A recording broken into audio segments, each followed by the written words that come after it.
You're listening to Power Talk, Berkeley Electric Cooperative's official broadcast about the cooperative, our communities, and ways to use energy wisely.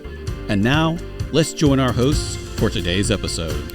Good morning and welcome to Power Talk. This is Mike Ponce, the communications guy with Berkeley Electric Cooperative. And as always, I am joined by Libby Roig, the Director of Marketing and Communications. Good morning, Libby. Good morning, Micah. It's another wonderful day at Camp Co-op. There it is indeed. Well, today I'm going to actually have to mind my P's and Q's a little bit more than normal because in the studio we have with us the one and only Mr. Mike Fuller, the President and CEO of Berkeley Electric Cooperative. Welcome, sir. Well, thank you. So, Power Talk. You're not a new. You've been on Power Talk before, correct? Oh, yeah. Just first time in studio here, though. In studio, first time here. Well, thank you for gracing us with your presence, sir. Yeah. We definitely any chance to be with Libby is a good day. Every day at Camp Co-op is a good day. That's right. Well, like we said, you've no stranger to Power Talk, no stranger to the co-op world. I believe you just recently celebrated your third anniversary here at Berkeley Electric Cooperative. Right. Third year. So still has the new CEO smell, I guess, or is that started to wear off a little bit? I think he likes to keep us Be guessing. careful, Libby. Yeah. Still have the new smell or not? Yeah. Oh, yeah. Every day's an adventure. Mm-hmm. Mm-hmm. Yep. Wonder where she's going with that. But, we might have 3 years here at the co-op, but I think you've got a few more years than that in co-op land. Is that correct? I do. It's hard to believe, but probably past that 30-year threshold. But some of that goes back in when I was 18 years old. So, yeah, I've been at it for a while. So. Yeah, he's a little older than 18 these days. Yeah, 24. There you go. Don't look a day over 22. Yeah. Right, Libby?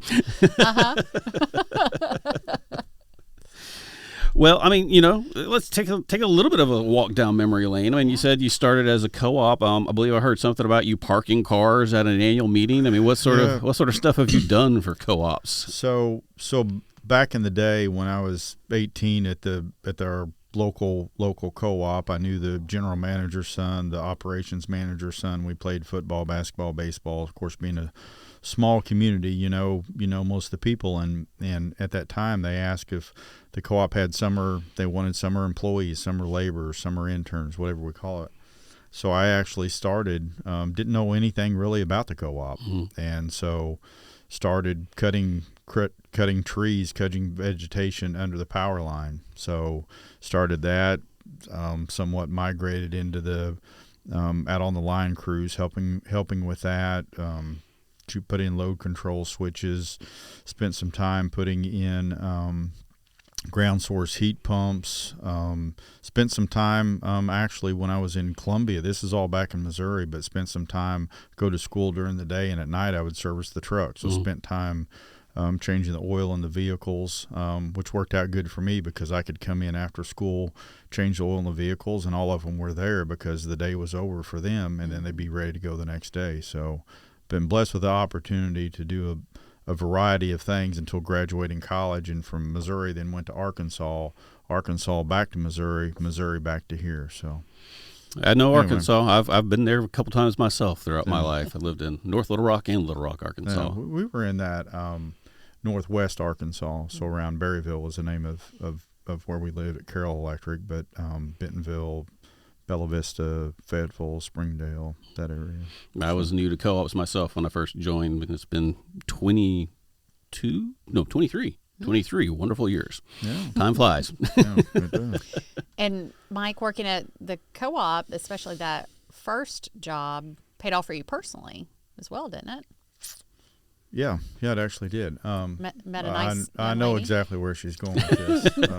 So she's trying to set me up to screw this up. But actually I did. So as a, young, do whatever they tell you to do, we, our local co-op had a queen contest. And as an 18-year-old, what do you do after you're done parking cars? Well, you go check out the queen contestants. And as it turns out, my now wife, who we just celebrated 30 years of marriage, was one of those queen contestants. Congratulations. So So I took advantage of having the opportunity. She was a queen contestant, and I moved right in. And next thing you know, Whatever happened to those? I mean, I think we used to have those here at Berkeley way back in the day. Oh. I don't know. Yeah, a lot. Yeah, there was. I think there was a statewide at one time. There was a statewide winner too. So Yeah, back in the day, I think the co-op used to be more of like a 2-day fair where they would show like the latest electric appliances and have talent shows and the whole 9 yards. But we got that coming up around the corner in November. But right now we're moving right into October, which, as we all know, is Libby's favorite month. And have you decided on a favorite pumpkin spice item yet? Or I have not. I did. Peyton and Dana took me to try some pumpkin spice. It wasn't bad. Not something I would necessarily go out of my way to get, but it wasn't bad. I was bad enough I didn't even know how to order it. They had to order it for me. I think Peyton did it on an app. But I mean, ordering coffee can be complicated these days. Yeah, black with sugar, real hard. Yeah, I'm just black coffee. Yeah, there you go. Yeah, no sugar either. Yeah, this was all juiced up with latte, mocha, something. Yeah, half calf, shot of whole skim milk. Soy, push this and stir almond. it and and dust it all with a little bit of cinnamon. Yeah, there you go. So speaking of October, Halloween is my favorite holiday. It is, but it's important for another reason too. Well, let's talk about Halloween first. Of course, always Halloween first. Let's focus on Libby. Exactly. That's the important things. I appreciate that. Just like every other day in Camp Co-op. Take a step back for a second, Mr. CEO, and let's talk about the important things. Libby's love of Halloween.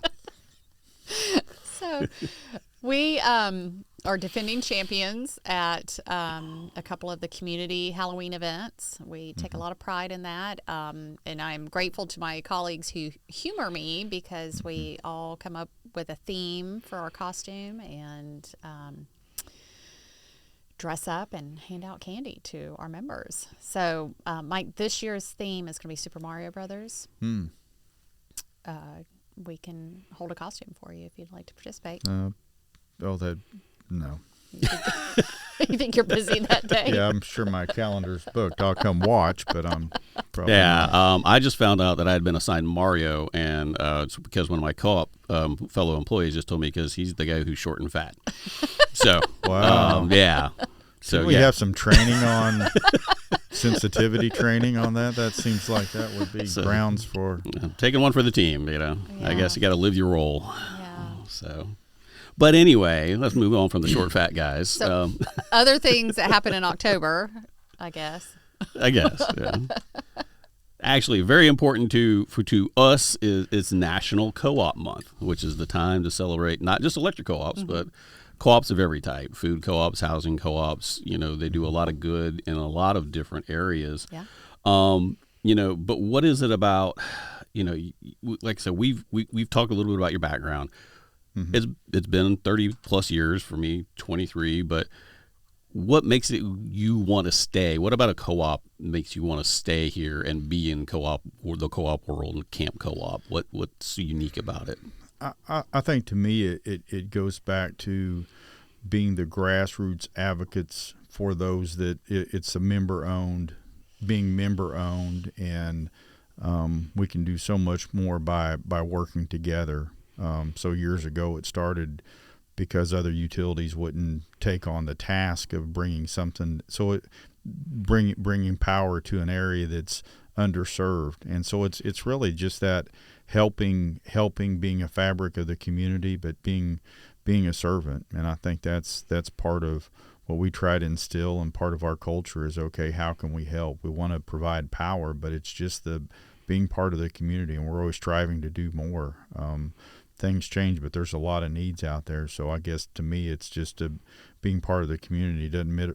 Really doesn't matter your political views or anything. We're there to help the people. Yeah. Right. So when we get involved in anything political, we have one purpose, and that's to help our members safe, reliable, affordable power. Now, we're going to be part of the community, but we are the advocates for our members and being part of the communities that we serve. So it's just being part of the communities, I think, is the part to me, and having the opportunity to serve. Yeah. definitely. The service component's what's kept me going, and it just sometimes it's giving of our time and our energy, if we're picking up trash along the highway. Right. But a lot of times it's leveraging the resources of the cooperative and our membership base to make a difference in the community. And I think about that too. And Libby just said it. It's making a difference in the communities. If you could imagine if nobody would step up and try to help with the back to school things and the ball fields and some of those things. I mean, that's part Halloween. Halloween. But being able to just be part of the community, we have a responsibility on the electric side, but it's ingrained, and I guess in our DNA of what we do is be part of the community, be engaged. Our members are who we are, so we're represented by a board that is representative of our members. So that's who drives those initiatives. But other than that, I mean, mainly it's just getting the opportunity to work with Libby. I need to shift gears back to her. So, Mike, for a couple of years now, we've participated in the South Carolina Best Places to Work process. It's an extensive survey that employees fill out, that our HR team fills out about different statistics for the cooperative, and we're graded against employers of our size. And we're happy to make the Best Places to Work list these last 2 years. Tell us about why we initially got involved in the process. It's not to just pat ourselves on the back to make ourselves feel better about the work we're doing, but no, we would probably do it whether they made a sign about us or not. That's part of it, but the real part is, and we go back to some of our strategic planning and our initiatives and the culture that we strive to be at is, we want an active, engaged workforce. So it helps us look at those things that we can do. And fact is, from where I'm sitting or from where a lot of us sit, we can't really see the things that how can we make a difference not in our communities but in the lives of our employees. So what are the things that we can do that would be advantageous, that we can keep and retain and attract great employees? And I feel blessed to work with a great staff across the board. But that's the thing that we want to do, and that's part of our responsibility. So that's why we go out and do the surveys, because there are things that we can do that make a difference. And you've said that from day one, that we don't know something's a problem unless you tell us. And you've spent a lot of time traveling around to the different districts and meeting with employees to always have that open door and to hear what's on their mind. And that can be a challenge at a cooperative the size of Berkeley Electric. Some folks may not know. They may think we just serve Berkeley County, but we serve portions of the Tri-County. We're in 4 districts spread across the Low Country: Johns Island, Onondaga, Goose Creek, Moncks Corner. So all those employees are spread out across those locations, and we're all busy doing our stuff. So a lot of times you got to go to them. Right. And I've said this time and time again too, but I'm a piece of the puzzle, but it all has to fit together. So at different times, different pieces, but without the different pieces of the puzzle, you can't clearly see what we are and why we exist and what we do. So it's good for me to get out there to see, because I know I have blind spots just like everybody else does. So we rely upon each other. So it is that, I know it gets overused, but it is a team effort. Everybody has a role. So it definitely takes all of us to make it happen. So would you say that team family culture at Berkeley Electric is what makes it a great place to work? Oh yeah, absolutely. I mean, I've been in the co-op world most of my career, I guess almost all of it, but that's absolutely part of it. We're here from one another, and regardless of your position or your title, a title is just that. It's just a title. We all work together, and sometimes we're all working for the same purpose. So throw titles out the door. We're all working for the same purpose. And one day I may be needing help. The next day, hopefully I can help someone else. So we've all got to be willing to throw those titles and throw those things out the door and be willing to help whatever it is. And we'll have that come annual meeting. We have that with the big storms. When the storms come, what you do day to day changes. You may go from being an IT to all of a sudden you're in charge of breakfast. But that's that team. That's that. I'm not going to say collaboration, but everybody's willing to pitch in and do what needs to be done, and that's the spirit and the culture of what we do. So, anyway, and it shows up in more than just internally as well, because I mean, like you're saying, the team and the collaborative effort and that family feel. Co-ops help other co-ops. As a matter of fact, just this week we had some co-ops go out to lend mutual aid to a sister co-op who needed some help with restoration. So I mean, when you talked about co-ops, it's that community, that entire network coming together of everybody working towards a common goal, and that's making our communities a better place to live. That's right. Yeah.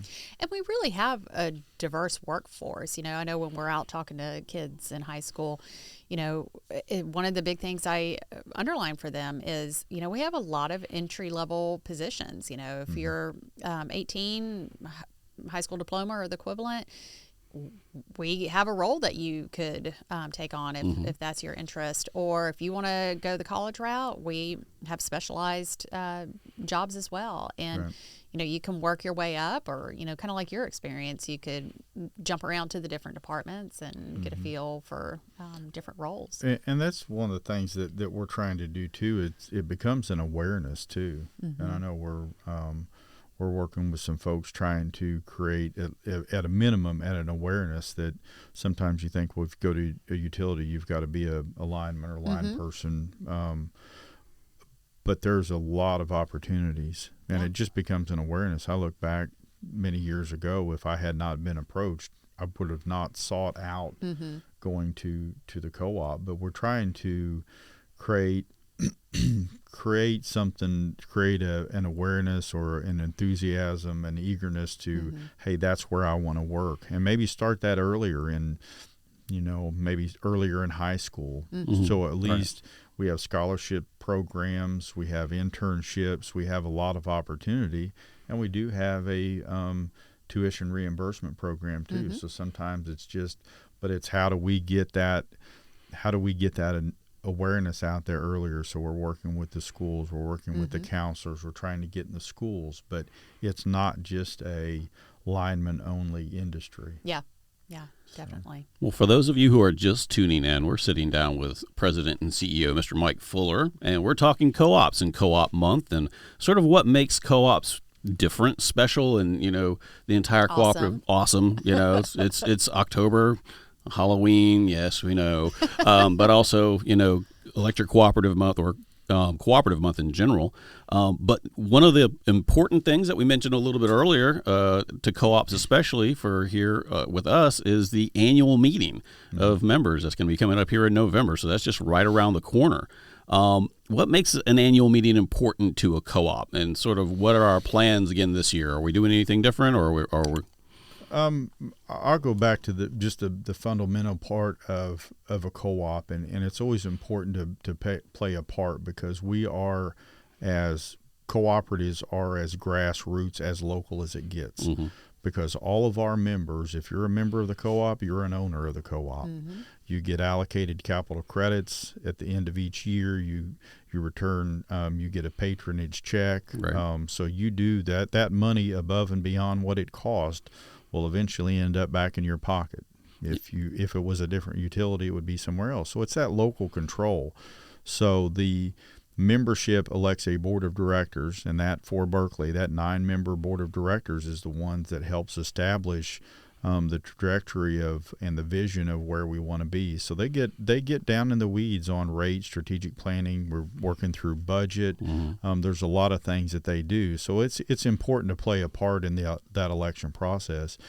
Now, a few years ago, the laws changed a bit when it says that, and of course it had a lot to do with COVID too, because we have Berkeley, like a lot of co-ops across the country. It was a big event, almost a fair type of event. And I believe, and I think this is true, that Berkeley had the biggest annual meeting in the country. Yeah, for a number of years running. Right. Yeah. So we had more members come, but as COVID rolled around, we still had an obligation to our members to think through, okay, how do we do it? And you look back at some of the things we did. Some of them we did right. Some of them we questioned, what were we thinking when we did that? But So at the same time COVID's coming through, some of the laws in South Carolina changed too. So now that anytime there's an opposed election, there has to be at least 12 hours of voting at least one day prior to the day of the annual meeting. Right. So what Berkeley and our board has chose to do is we have a 7 a.m. to 7 p.m. in each of our districts. Now we looked at, okay, let's look at voting in different, this area may not have the number of votes counted, but we felt it was important to give every district the same opportunity. So Allendale has a day, Johns Island has a day. We'll have a couple days in Goose Creek, Monk's Corner up here, so that way everyone has an opportunity to go through the process. State laws, and when we get asked this, and I think I mentioned this in another one, but we get asked, why can we not do a mail-in ballot? Why can we not do it on an app? Why can we not, do it in other methods? Actually, that is state law. So as much as we may choose or we may say we would love to give you the opportunity, you have to do it in person. Now, prior to the law change, you had one day to do it. It was the day of annual meeting. Right. So at least that change in law. But say you live in Johns Island and you missed your day, you can go to one of the other districts to vote. It doesn't mean you have to vote in that district. So it does expand that. That's hard to imagine that would change. It's become convenient. Drive through, you don't even have to get out of your car. Have to have an opportunity to play a part of the democratic process, and in that process you also get a $30 bill credit. Right. And you're also registered to get some door prizes. Oh, yeah. Right. And even the grand prize, I believe this year, is going to be a Ford Escape from our fleet. There you go. So, I mean, hey. Yeah. And I mean, you had mentioned, we had one of the largest annual meetings. I'm not sure how it's changed nationwide with the advent of the drive-through annual meeting. But I know at Berkeley, we would average somewhere in the neighborhood of around 8,500 members that would come through in person at our old one-day annual meeting. And I believe now we're up to somewhere in the neighborhood of around 13,000 Right. that come through over the course of the 4 days. So it definitely affords more of an opportunity That's right. for more of our members to be able to participate in the democratic process and elect their board of trustees and have a say in how their co-op is run. Right. And I think that's important. That's important part of any process, to get folks out to vote. So, yeah. Well, we've talked a lot about why co-ops are great places to work, and we were talking about how we can make them better. We talked about what we're doing in terms of corporate culture and making it better for our employees, a better place to work, a better place for, folks from the community to come and join, be part of the cooperative team. But I mean, it takes a lot of planning to get the co-op down the road. I mean, it's a large organization. We've got over 110,000 members now, I believe. Cover a lot of territory. So, it takes a little bit of strategic planning for us to get down the road. I believe you mentioned that the board is involved in that process. Give us a little bit of, why is strategic planning an important exercise? I think to me, and this is at the heart of all cooperatives and part of what the board does, and I can assure listeners that the board takes their position seriously, but along with rates and a lot of other things, it's setting the strategic initiatives and the vision of what they, as representative of our members, have an expectation for us as employees. So then it's up to us to ensure that those that we get that done, and we're held accountable for that. So when there's things that's out there that we focus on safe, reliable, affordable, being part of the community. We have initiatives to focus on the member, developing our talent, and using our resources. So it's a pretty detailed strategic plan, and sometimes strategic planning gets sometimes companies or organizations, I've seen it myself, where we've got a strategic plan and we set it on a shelf. Right. And it just sits up there. We don't do that. It's systemic. It's across the organization. And just like those pieces of the puzzle, every single employee plays a role in ensuring that we meet those goals and initiatives. But it isn't a checkbox. Those things change. We're always looking for different avenues. There's always different things that's out in the community that we need to do, different ways that we communicate and so it's an evolving process that or maybe not the process, but means that we have to do that, and it changes. So we do strategic planning, we do the retreats, but that's part of the board's role, and then it's up to us to make sure we get it done. And I mean, before I came to work at the co-op, I mean, didn't really give a whole lot of thought to the electric industry. One of the things that you learn when you dip your toes in the pool is that this is a very complex and very heavily regulated industry. Yeah. So planning is an essential part of what we have to do, even on a day-to-day basis. I know that, when we're planning a new substation or a new transmission line, those are multi-year projects that we can't just say, oh, hey, we need to add a little bit more load, or we need to be able to add another access point to serve these folks better. Let's just whip up a substation. That's a process that takes years. I know when I first started working here, as a matter of fact, there was a transmission project that we were looking at. And 23 years down the line, I don't think it's still been approved. The one that's coming from Allendale area, bringing a transmission line in from that, because there's so much, like I said, regulations that go into where the line can go and all the specifications that it has to meet. So yeah, strategic planning is a vital part of this industry and what we do here at the co-op. Yeah. And changes in policy in Washington trickle down to us. Everybody wants a clean environment for ourselves and our future generations, but changes that were made 10 or 15 years ago on a federal level, or the rubber's meeting the road here in Moncks Corner, South Carolina, with challenges to power supply and generation and and the costs associated with that. Right, and you'll see that in some of our things. We'll say safe, reliable, affordable, and also sometimes you'll see the responsibility aspect of that too. We're going to do what we can to be as clean as possible, but there's also a transition period when we get to the renewables without just shutting something down for the name of shutting it down, and all of a sudden we've got rolling blackouts or whatever we're calling it now. But that's the responsibility to just do the right thing. Yeah. So and that comes with not only not closing things down, but also do the right things for the environment as well. And it's a particular challenge here in South Carolina and the Low Country in particular, because we are growing at record paces. So we have lots of people moving into the area. We have a lot more need for power. So yeah, if we thought, setting up a substation was difficult, imagine trying to get a power station up online, regardless of what fuel you're using. Right. So, I mean, it's one of those things that, like I said, time and time again, planning is essential, and we have to look years down the road to anticipate future growth. And so, I mean, the substation that we're building today was based on what we saw coming 5 years down the road, 5 years earlier. Yep. So, I mean, those are the things that we have to take into account. So,